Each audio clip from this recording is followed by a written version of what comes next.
I know what you're thinking. What is my crazy teacher doing now? It's Tuesday. It's March 17th, St. Patrick's Day. And I'm wearing green so I can be sure that you won't pinch me.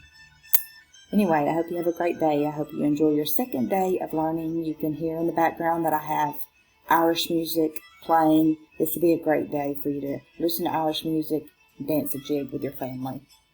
I'm sure some of you would really love to do that. Anyway, I posted some stuff to an email for you and your parents that you can do today. And I hope you take advantage of doing all the extra stuff that I have that you can do that we don't usually have time for in the Third Grade Home website. And there's all kinds of books, epic books, and Storyline Online that you can do. And I also want to share a verse with you today. It says, this is the day the Lord has made. Let us rejoice and be glad in it. And even if you're not having that great of a day, you can still rejoice and be glad because the Lord has made this day for a purpose. And especially when it's raining outside and you're stuck at home. So just look for the little things to be happy about and thankful and grateful for.